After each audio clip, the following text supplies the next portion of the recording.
Welcome to Magical Toy Box Tales, a magical world where stories come to life and adventure is everywhere.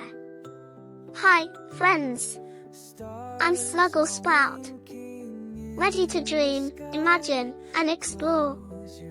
Every story is filled with wonder, fun, and surprises just for you. Let's make new friends, discover new worlds, and have so much fun together. Alright friends, it's story time. Let's sit nicely, get our ears wide open, and get ready to listen closely.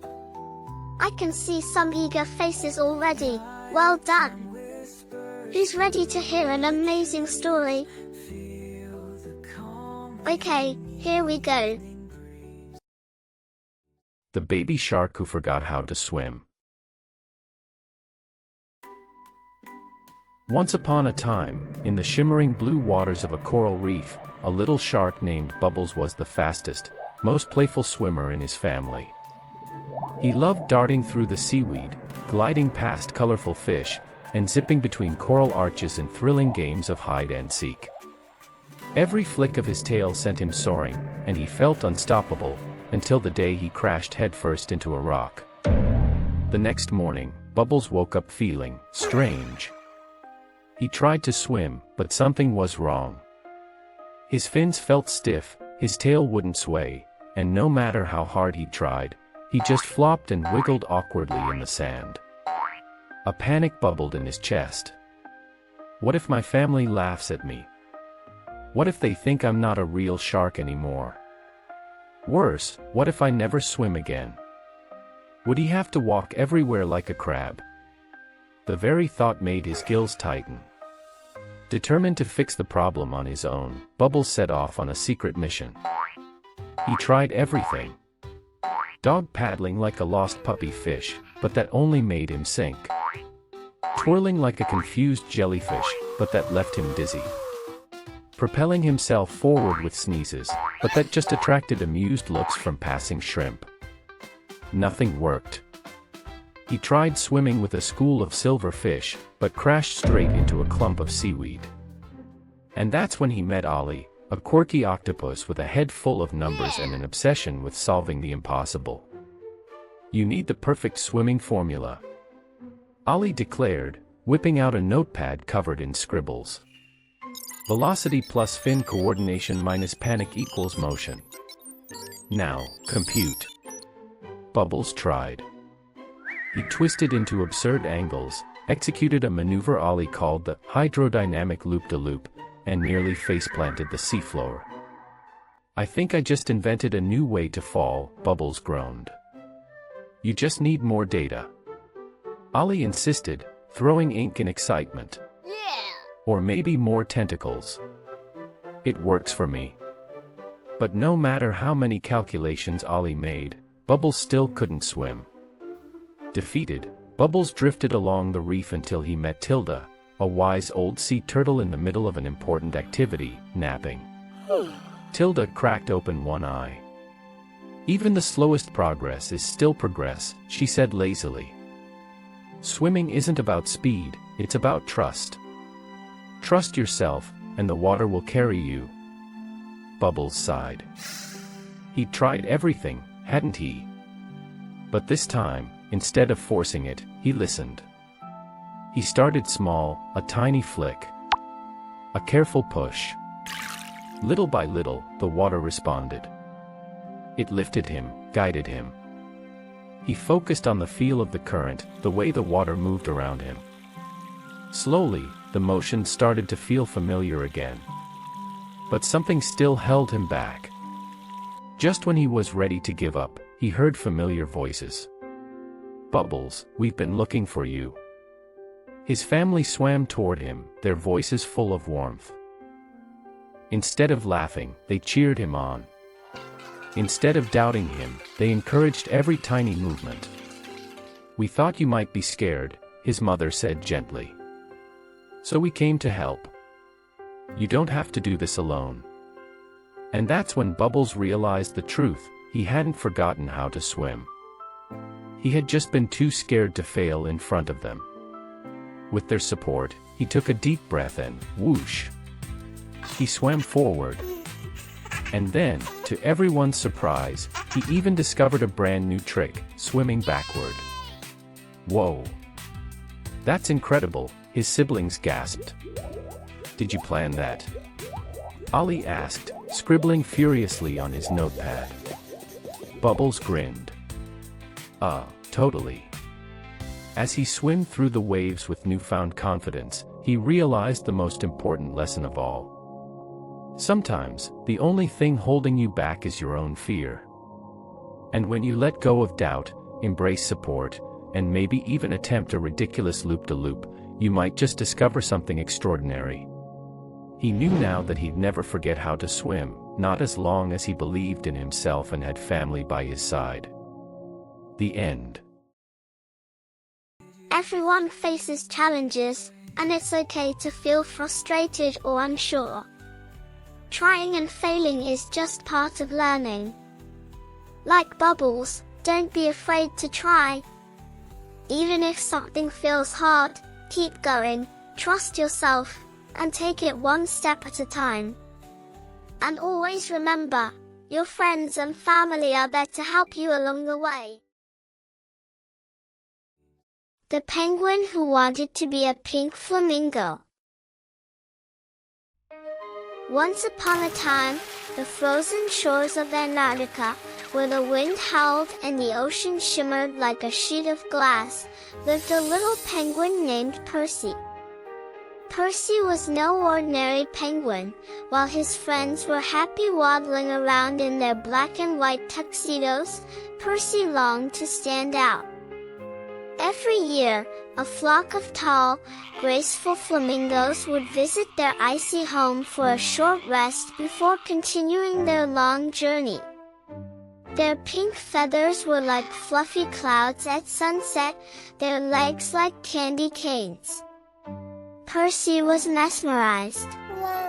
Why am I just black and white? He often wondered.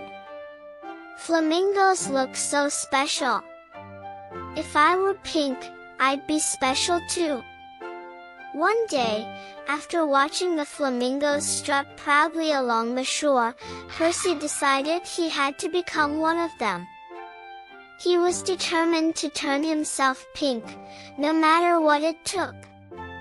His first idea came from something he overheard the flamingos say. "We turn pink because of the food we eat." Percy's eyes lit up. That's it.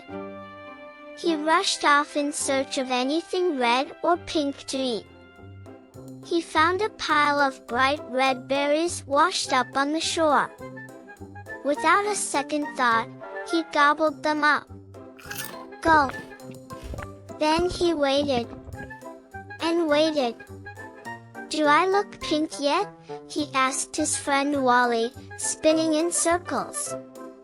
Wally squinted. Your beak is kind of red. But mostly, you just look like you ate something weird." Just then, turns out, those weren't flamingo food. They were just really, really sour berries. Blah! Percy spat them out. Determined to try again, Percy waddled over to an old explorer's station near the cliffs. There, he spotted a rusty can of pink paint. He carefully dipped his flippers into the paint and splashed it all over his feathers. When he was done, he stood tall, chest puffed out. "I did it! I'm pink! I'm a flamingo now!" But just as he turned to show off, the freezing Antarctic wind blew past him, whoosh! The paint stiffened instantly, making his feathers stick together. Percy tried to waddle forward, crack, his frozen pink feathers didn't move. Then, thud, he tipped over, landing butt first into the snow. Wally walked up, shaking his head. "Well, you are pink, but now you can't move." Percy groaned. Maybe this wasn't such a good idea either. After warming up and washing off the paint, Percy had one last idea. If I can't eat my way to pink, and I can't paint myself pink, maybe I can decorate myself pink. So, he rolled around on the rocky shore, covering himself in tiny pink seashells and bits of coral. By the time he stood up, he was covered in colorful pieces, clinking and clattering as he moved.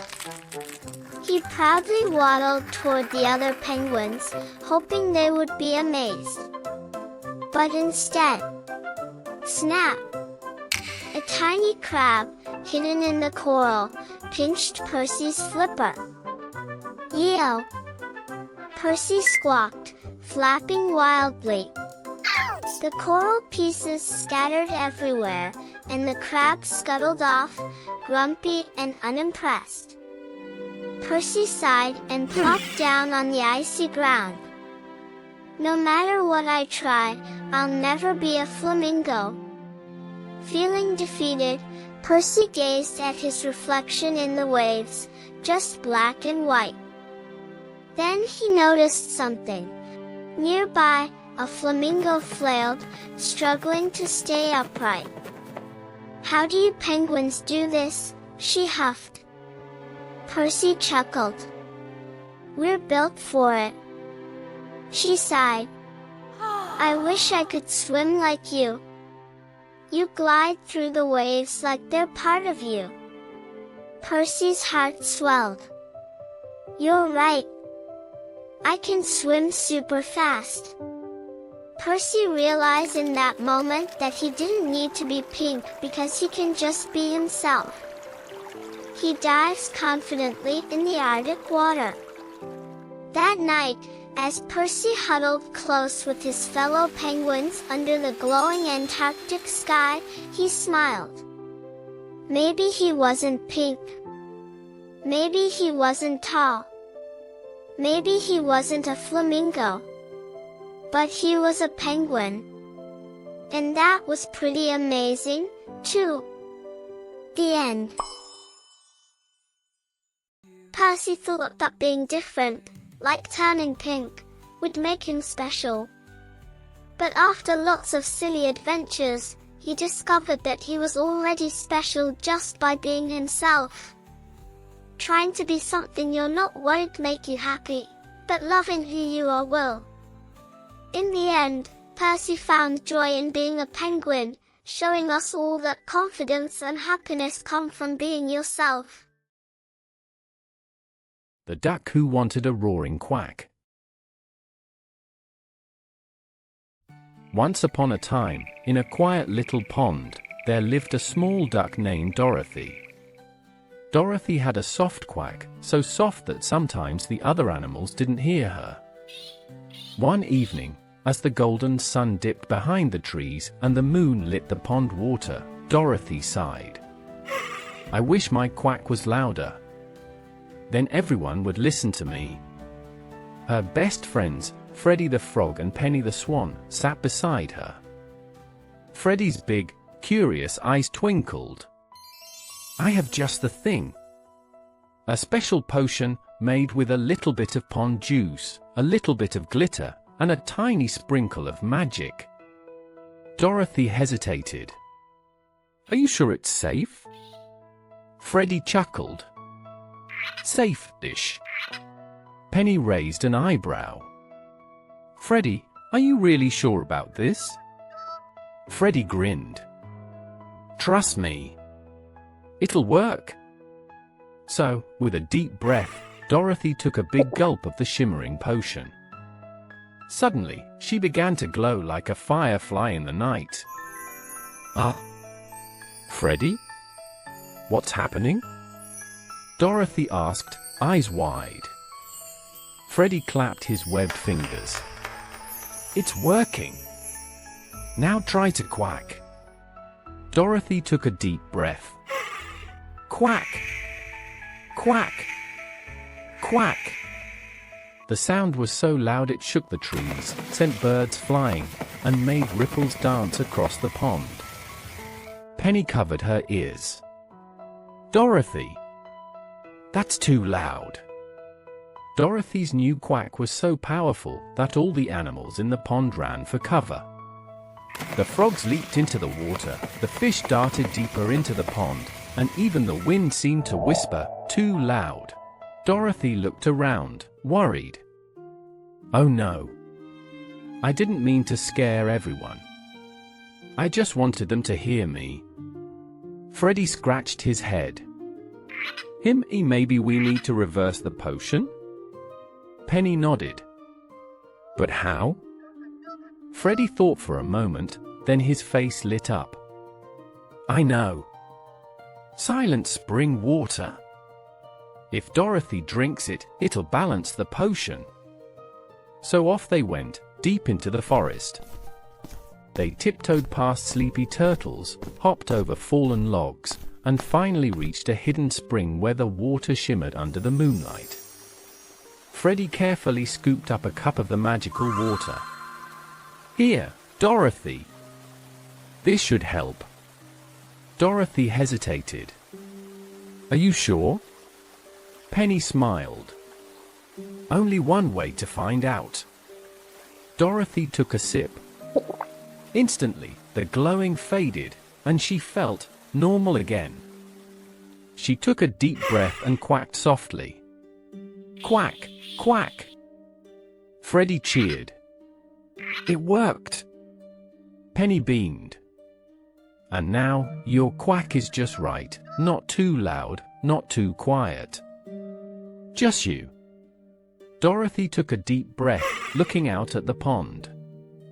You know what? Maybe I don't need to be the loudest duck in the pond. My quack is just fine the way it is. Freddy grinned. And if anyone doesn't hear you, they can always ask me to ribbit really loud. Penny giggled. Or I can squawk for you. Dorothy laughed. Thanks, guys. I guess I just needed to find my own voice. Just then, a tiny sparrow fluttered down and took a sip from the leftover potion. Suddenly, chirp, chirp, chirp. The tiny bird's voice echoed through the whole forest, sending animals scurrying for cover once again. Freddy winced. Oh, my bad. Penny laughed. Here we go again. As the stars twinkled above, Dorothy, Freddy, and Penny chuckled their way back home together, knowing that no matter what, their voices would always be heard in their own special way. Dorothy smiled as she nestled into her cozy spot by the pond. She had always wanted to be louder, but now she knew her voice was just right. And those who truly cared would always listen. And with that, the pond settled once more, and Dorothy drifted off to sleep, happy just being herself. The end.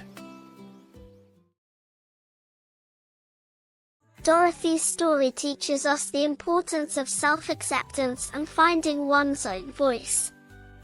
Dorothy initially believes that being louder will make her more valued and heard, but she soon realizes that she doesn't need to change who she is to be important. True confidence comes from embracing oneself. Even a quiet voice holds value, and those who truly care will always listen. The Panda Who Couldn't Find His Bamboo.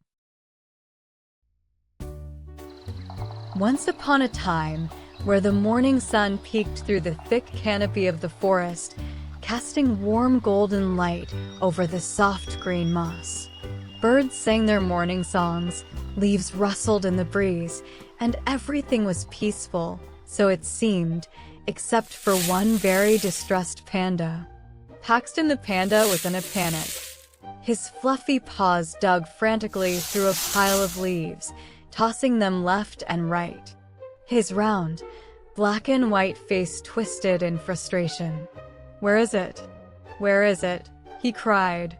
Paxton always kept his precious bamboo stash right in his favorite spot, nestled beneath a great old tree. But now, the bamboo was gone. Every last piece. Just then, a lemur named Eva swung gracefully from a nearby branch, landing beside Paxton with a curious tilt of her head. "Paxton, what's the matter?" she asked, blinking her big eyes. "You look like someone just told you bamboo was extinct." Paxton let out a dramatic sigh, flopping onto his back. "My bamboo is gone. Every single piece. I'll starve. I'll wither away into nothing but fluff." Eva crossed her arms. "Are you sure you didn't just eat it all?" Paxton gasped, offended. "Of course not. I always save some for later. But now it's disappeared. Someone must have taken it." Before Eva could respond, a waddling figure approached. It was Gus, the goose, flapping his wings with a curious look. "What's all the fuss about?" Gus honked. "Someone stole my bamboo," Paxton huffed.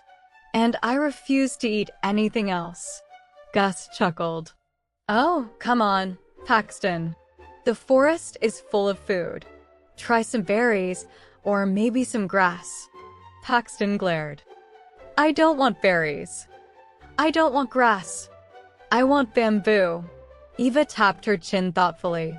"Well, if it didn't just vanish into thin air, someone must have taken it. Let's investigate." Paxton, Eva, and Gus followed a faint trail of bamboo scraps leading away from the tree. Paxton sniffed the air. "This way. I can smell it." Eva pointed at the ground. "Look, tiny footprints." Gus squinted. Who's that small in the forest? A squirrel? A bug with really big feet?" Before they could guess, a tiny voice squeaked from a patch of bushes. Oops. The leaves rustled, and out popped a small mouse, his whiskers twitching. Clutched in his tiny paws was a fresh piece of bamboo. Paxton gasped. You stole my bamboo." The mouse, whose name was Milo, took a nervous step back. I didn't mean to steal it," he stammered. "I just needed it for my project." Eva's ears perked up. "Project? What kind of project?" Milo's eyes twinkled with excitement. "I'm building a bamboo castle. The tallest, most amazing castle in the whole forest." Gus blinked. "A castle? Out of bamboo?" Milo straightened his tiny shoulders. "Even mice have big dreams." Paxton frowned. But I need my bamboo to survive." Milo's whiskers drooped. "I didn't know it belonged to anyone. I just found it there, and it was perfect for building." Eva stepped between them. "Wait, what if you share? Milo only needs a little, and Paxton, you can get more bamboo together." Paxton hesitated. "Share? But it's mine." He looked at his paws. He'd been saving that bamboo for days. It was his safety, his comfort. If he gave it away, what would he do? But then, he looked at Milo. The little mouse wasn't just taking the bamboo for fun, he was building something. He had a dream, a big one. Milo looked up hopefully. "I can show you where to find a whole grove of bamboo. It's just on the other side of the forest." Paxton's ears perked up. "A whole grove." Gus grinned. "See? Problem solved. Teamwork makes the dream work." Finally, Paxton sighed and gave a small nod. "All right, but only a little." Milo beamed. "Deal. Now, let's build something amazing." With everyone working together, the tiny bamboo castle soon took shape. Paxton chewed on fresh bamboo while stacking pieces for Milo. Eva tied vines together for support. Gus mostly supervised and occasionally snuck a snack. The castle had tiny towers made of hollow bamboo shoots, a leaf-woven drawbridge, and even a tiny flag. By the time the sun began to set, the castle was complete. Tiny but grand, it stood proudly in the clearing. Paxton chewed on a final stalk of bamboo, gazing at the masterpiece. You know, this castle is actually pretty impressive. Maybe pandas should start building things too. Milo grinned. Thanks for sharing, Paxton. You're not so grumpy after all. Paxton chuckled. Well, I guess even pandas can learn to share. And so, under the golden glow of the setting sun, the new friends admired their work. Paxton realized that while bamboo was important, friendship and teamwork made life even sweeter. The end. Sharing and teamwork make life better. At first, Paxton doesn't want to share his bamboo because he thinks it only belongs to him. But when he works with his friends, he learns that sharing doesn't mean losing, it means creating something even more amazing and special together. The Piglet Who Wanted the Perfect Mud Puddle. Once upon a time, on a lively little farm, lived a piglet named Phoebe. And Phoebe loved mud. She loved the way it squished between her tiny hooves, the way its earthy scent filled the air after a fresh rain, and, best of all, the way it felt cool and silky against her pink, pudgy belly. But not just any mud would do. Phoebe wanted the perfect mud puddle. So, one bright morning, with her curly tail wiggling behind her, Phoebe set off on a muddy adventure. The first puddle she found lay beneath the big oak tree, a small brown puddle in the sun-warmed dirt. She poked a hoof in. Squish! Phoebe wrinkled her snout. Hum! This one's too dry, sighed Phoebe. It's just dirt with a little bit of mud. I need a big, squishy puddle. So, she trotted on. The next puddle was near the pond, where the grass was always soft and damp. Phoebe gave it a careful splat. Her hooves sank deep, too deep. Oh no, she squealed. This one is way too wet. It's just water with a little bit of mud. I need a puddle, not a pond. So, she trotted on. Then, she spotted it. A glistening, shimmering, beautiful mud puddle, right in the middle of the meadow. It was just the right size, and it looked soft, squishy, and oh so perfect. Yes! Phoebe cheered. Yes! She wiggled her rump, ready to dive in. Splat! Mud flew everywhere. Hey! Phoebe blinked. She wasn't alone. A family of ducklings, covered in mud from beak to tail feathers, blinked back at her. You jumped right into our puddle. Mama Duck said, shaking mud off her wings. Phoebe's ears drooped. She hadn't even seen them. I'm so sorry, she said, her cheeks growing warm. I didn't mean to ruin your puddle. Mama Duck sighed but didn't look angry. We worked hard to make this just right for us. Phoebe's tail curled tightly. She knew how special the perfect mud puddle was. If someone had jumped into her puddle and made a mess, she'd feel so sad. I wish there was a way we could all have fun together, she said. Mama Duck tapped her beak. The ducklings quacked. Phoebe wiggled her nose, thinking hard. Just then, Phoebe said, I know, she gasped. What if we make a giant mud puddle? Mama Duck's eyes twinkled. That might just work. And so, Phoebe got to work. The ducklings flapped their little wings, splashing water onto the dry ground. Phoebe stomped and squished the mud until it was just right. Other animals joined in, too. The rabbits helped dig the edges wider. The turtles made tiny puddle pools for splashing. Even the cows used their big, heavy hooves to mix the mud until it was perfect. And when they were done, they had the biggest, most perfect mud puddle the farm had ever seen. Phoebe took a running start, splat. This time, mud flew everywhere, but no one was upset. Everyone laughed, and then, splat. They all jumped in after her. And from that day on, Phoebe no longer had to search for the perfect mud puddle. Because Phoebe, along with all the other animals, had made a special puddle, big enough for everyone to enjoy. And as she splashed and played with her new friends, she realized something wonderful. The perfect mud puddle wasn't just about the mud. It was about sharing the joy with others. And that made her happier than ever. The end.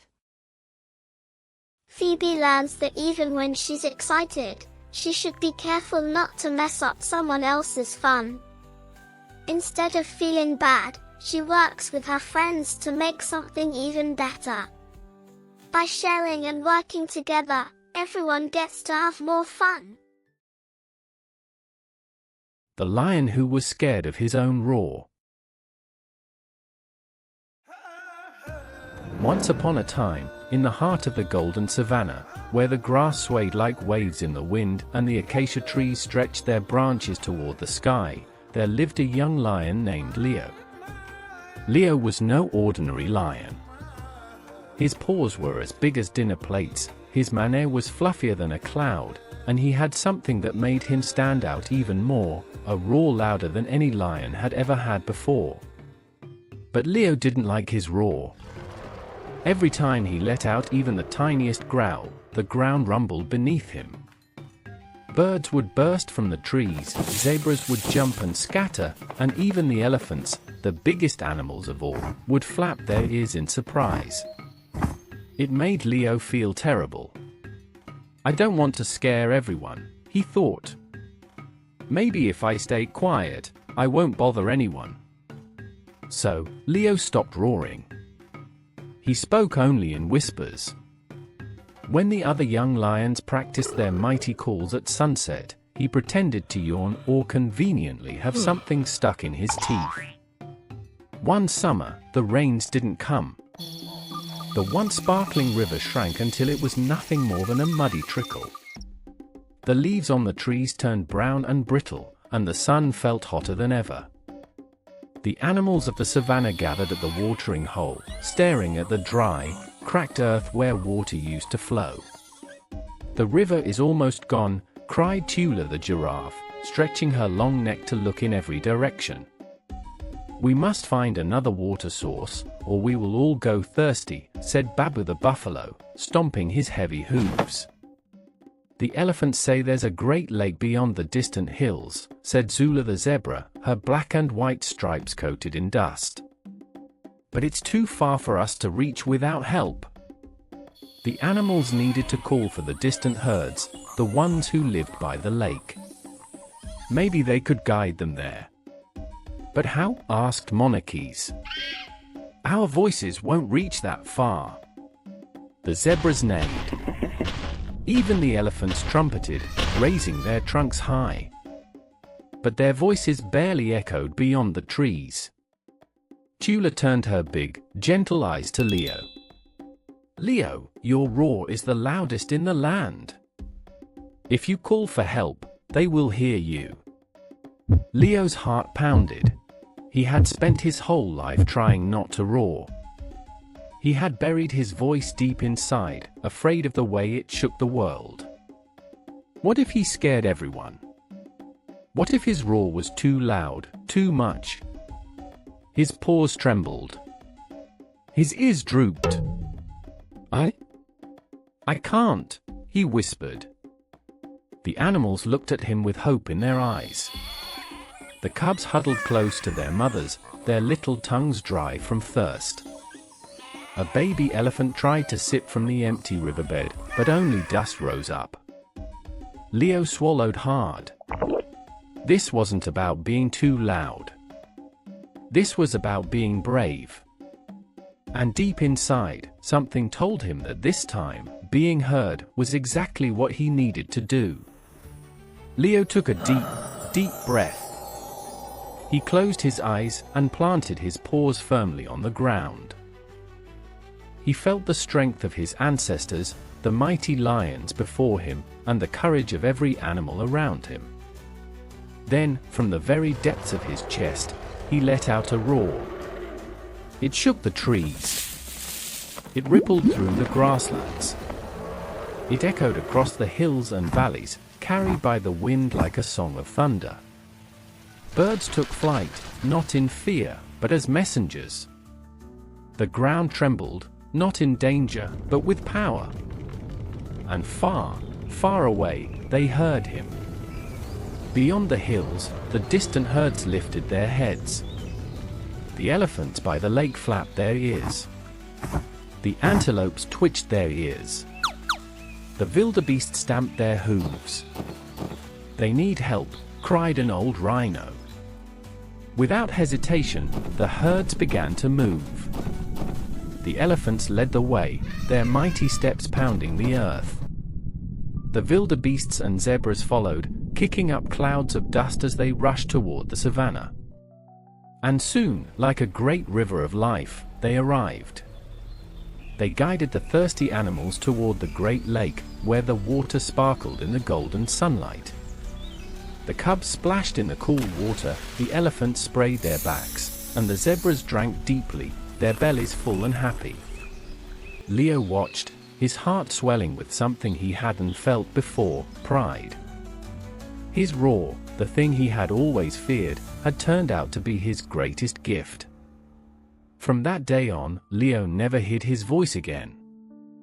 He still spoke softly when needed, but when it was time to stand up, to be heard, to help others, he roared with all his heart.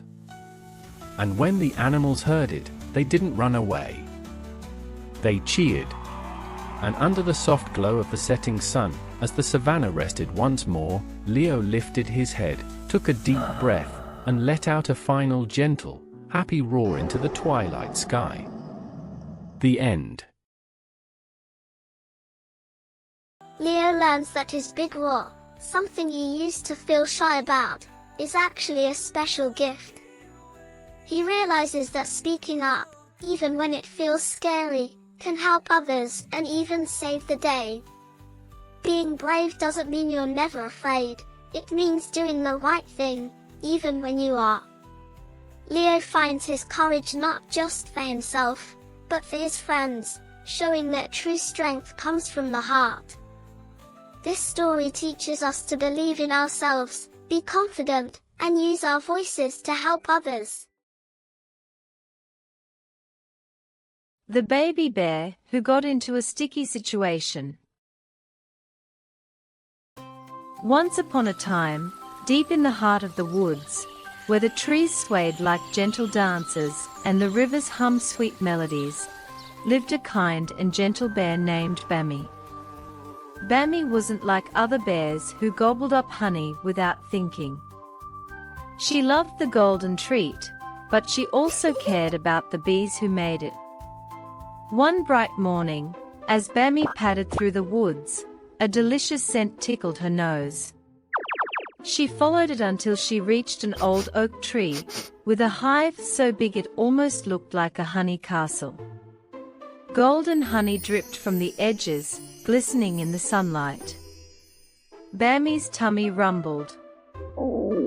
That looks so good," she whispered. But just as she was about to take a closer look, a tiny voice buzzed in her ear. "Excuse me, bear. What do you think you're doing?" Bammy blinked and looked around. A little bee, wearing the tiniest pair of pollen-dusted wings, hovered in front of her. "Oh, I'm sorry.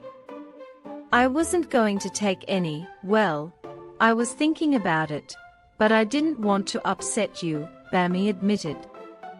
The little bee crossed its tiny arms. "That's nice of you to ask. My name's Buzzy. And you're right, making honey is hard work. My sisters and I fly all day long, gathering nectar, then turn it into sweet honey for the hive. Bammy nodded. I Yes. understand. I wouldn't want anyone taking my snacks without asking either. Buzz's wings twitched nervously. Actually, maybe we can share some honey with you. Bammy's ears perked up. Really? Well, we have a little problem. Just then, the bushes rustled behind them. Before Bammy could react, a blur of fur dashed toward the hive. Hey! Stop! Buzz shouted. The intruder was none other than Rusky the raccoon, the sneakiest snack thief in the forest. With quick little paws, he reached for the hive, but... Splat! A big glob of sticky honey dripped right onto Rusky's head. Bleck! Rusky groaned, shaking off the honey. Okay, you caught me. But it's not fair, honey is so tasty. Why should bears and bees be the only ones to enjoy it? Bammy stepped forward. Because the bees work hard for it, Rusky.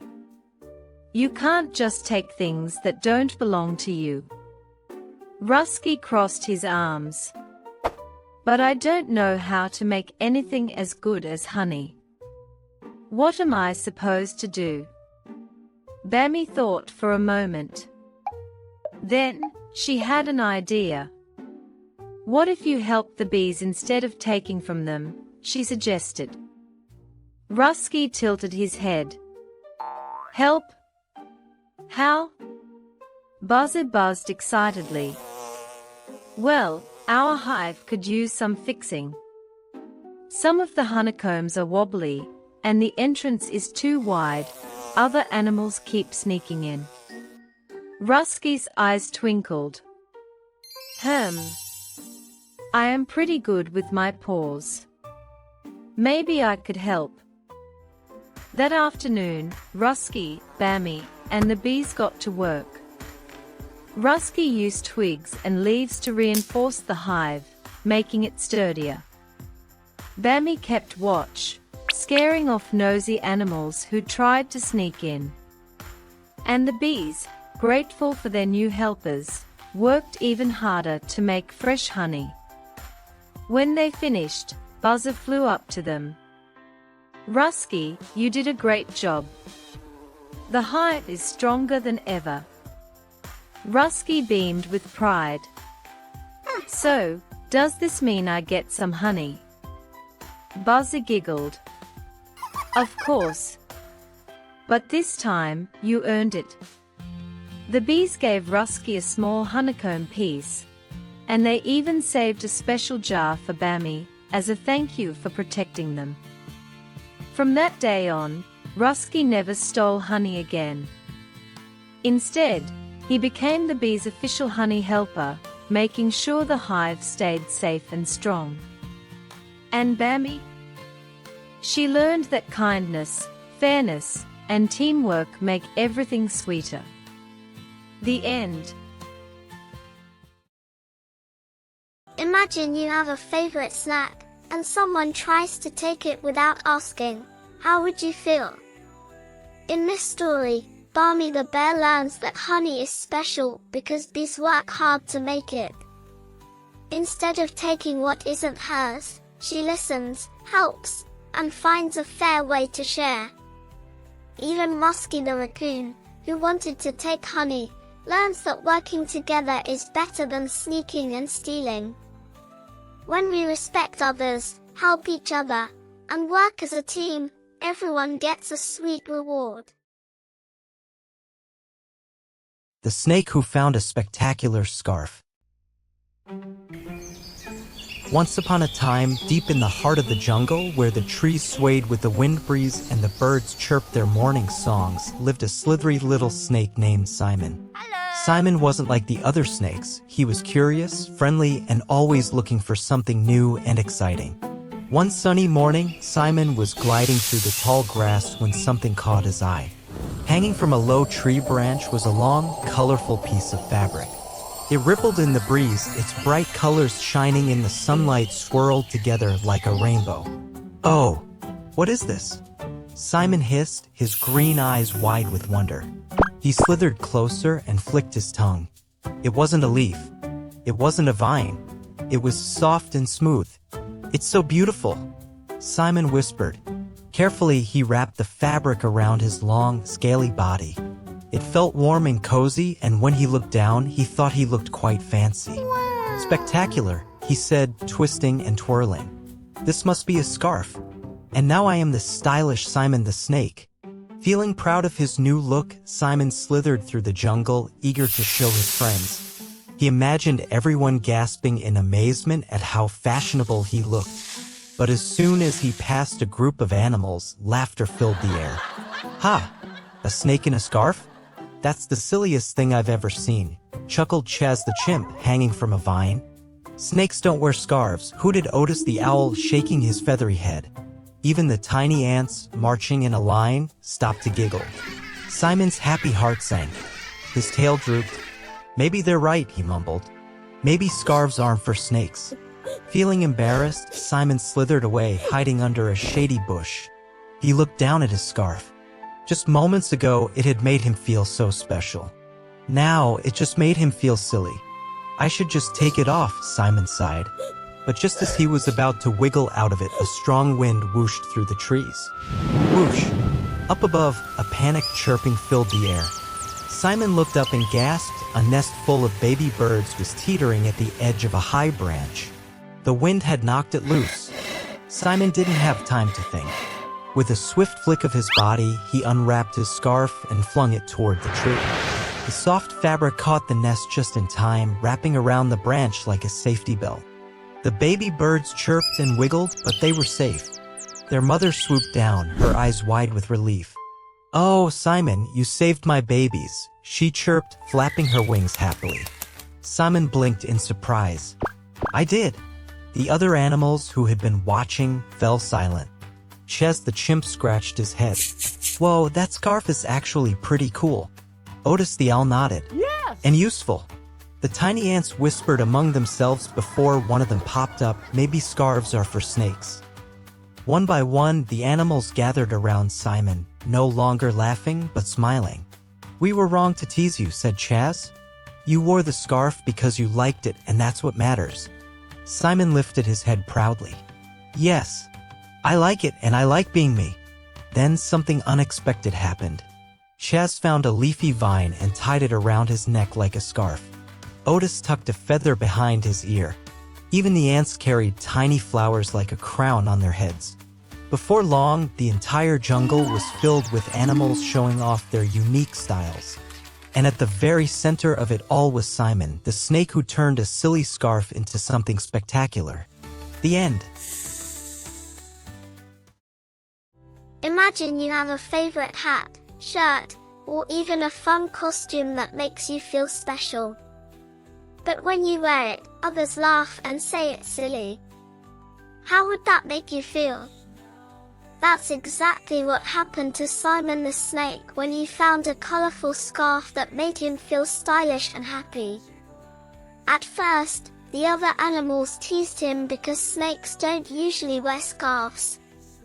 But when Simon used his scarf to save the baby birds, everyone realized something important.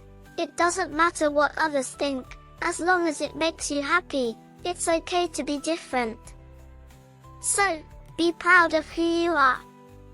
Just like Simon, you should always do what brings you joy, even if others don't understand it at first. True friends will accept you just the way you are. The mouse who accidentally took a baby firefly home. Once upon a time, in an enchanted forest full of whispers and wonder, lived a tiny mouse named Miley. Sniff, sniff. The cool night air tickled her whiskers. Above her, the moon floated big and round like a glowing balloon. Silver light spilled through the treetops, making everything shimmer. Miley loved the nighttime. It was when the world felt like magic was hiding behind every leaf.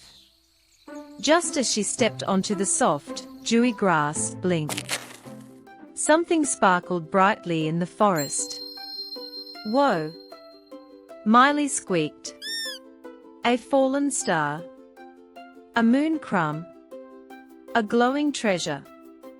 She tiptoed closer, pitter-patter, pitter-patter, her tiny paws making barely a sound. There, nestled in the moss, was a soft golden glow, twinkling like a secret. "It's a piece of the moon," she gasped. "I have to show my family." She peeked down and saw something tiny still asleep. It had delicate wings and a glowing belly. "Oh?" Miley blinked. "You're not the moon. You're a firefly." She gently scooped it up in her paws, her heart fluttering with excitement. The little creature snuggled into her paws, completely unaware of what was happening. Miley held the firefly carefully and carried it home. When the firefly woke up in Miley's burrow, it looked around in shock. Its tiny body trembled. Then, it let out a loud, high-pitched cry. Miley rushed over and gently patted its head. "Sure, it's okay. You're safe. Are you hungry?" The firefly sniffled and nodded. Miley quickly brought it a tiny nibble of wildflower with pollen. As it ate, the firefly sighed, feeling a little better. "I was with my family," it said softly. "I remember eating a lot of food, getting super full, and then I must have fallen asleep." Its glow flickered dimly. Felix started to feel defeated. "What if I never find my family again?" the firefly, whose name was Felix, whispered. Miley's heart squeezed. She thought of her own family, their warm nest, their giggles and snuggles, the way they all worked together. She couldn't imagine being all alone. "Well, guess what?" she said, puffing up with courage. "I'm going to help you find your firefly family." "You would?" Felix blinked. "Of course." Miley grinned. No glow gets left behind. So off they went, through the moonlit forest. Miley gathered a bunch of wildflowers, twirling them in the air. She danced with them, their sweet scent drifting through the trees. Then she called softly, "Fireflies, is anyone missing a glowing friend?" At first, the forest was quiet. Then, blink. A tiny light twinkled near the ferns. Soon, blink blink blink, dozens of golden lights floated through the trees like tiny lanterns on the wind. Felix gasped. The wildflower smell worked. His wings buzzed with joy. The fireflies zipped and spun, their lights blinking in a beautiful, bouncy dance. Miley twirled in circles, giggling. "It's like the stars came down to party," she cheered. Felix beamed. "Thanks to you, I am back with my family." Miley smiled. Sometimes, all it takes to shine is someone by your side. The fireflies blinked goodbye as they floated off into the night, lighting the path home. And when Miley snuggled back into her cozy burrow, she felt all warm and glowy inside, not from moonlight, but from the magic of kindness. The end. True brightness doesn't come from the moon or the stars, it comes from kindness, friendship, and helping each other shine. Miley's story teaches us that we're stronger and brighter when we work together. Helping others can bring light to the darkest moments. Small acts of kindness can go a long way and make a big difference. Just like Miley helped Felix find his family, you can be a hero by helping others too. The dinosaur who lost her baby brother egg. Once upon a time, in the middle of a bright and bubbly jungle called Dino Valley, lived a young dinosaur named Daisy. Daisy was given a very special task. She was a little T-Rex with a big imagination and even bigger energy. One bright morning, Mama T-Rex gently nudged a large, speckled egg toward her. "Daisy," Mama said with a warm growl, "I need you to watch your baby brother today. He's still in his egg, but he'll be hatching soon. Keep him safe and warm, okay?" Daisy's tiny arms wiggled with excitement. Yes, Mama. I'll be the best egg sitter in all of Dino Valley. At first, Daisy sat quietly next to the egg, humming a soft tune. But her toes started tapping, her tail started swaying, and before she knew it, Daisy was dancing away from the egg. I'm Daisy the T-Rex, wild and free, with tiny arms but big energy. She spun and stomped, roared and sang proud without realizing that she drifted into the jungle. Daisy didn't notice. Not until she stopped to catch her breath and looked where she placed the egg. "The egg," she gasped. Oh my god. "It's gone." Her heart thumped like a drum. She searched behind boulders, under ferns, even inside a log filled with snoring pterodactyls.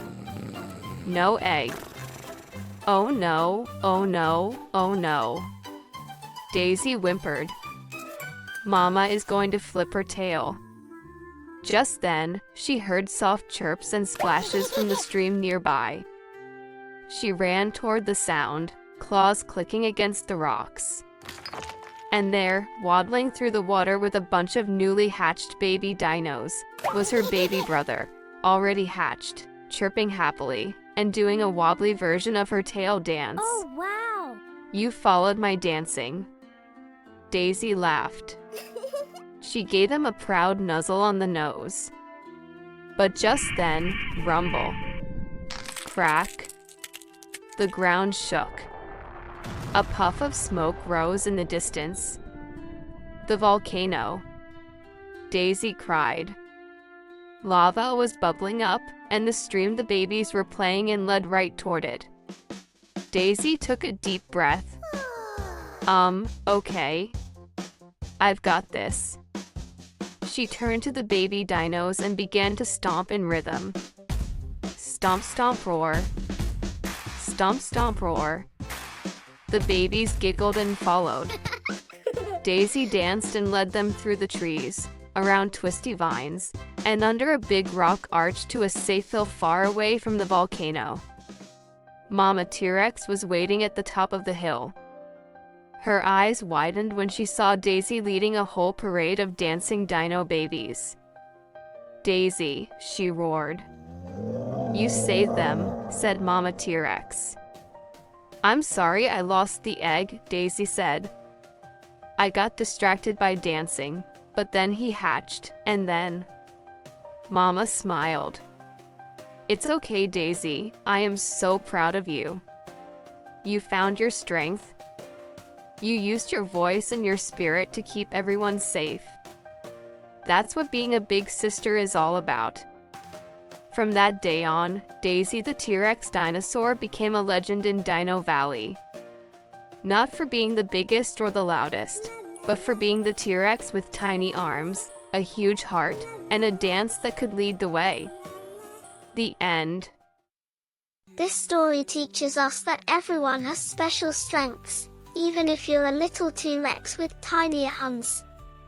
Daisy learns that being herself, full of energy and joy, can help others in big ways. When things go wrong, she doesn't give up. She uses her voice and her moves to save the day. It's a fun reminder that being different is dynamite. And with that, our journey through Dreamy Tales comes to an end, at least for tonight. But remember, the magic of stories never truly fades. They live in your imagination, waiting to be explored again and again. So, snuggle in, close your eyes, and let these stories carry you into the sweetest dreams. If you enjoyed this storytelling adventure, don't forget to like, subscribe, and share with fellow dreamers. And let me know in the comments, which story was your favorite? Or maybe you have a tale of your own to share. Until next time, may your dreams be as magical as the stories we tell.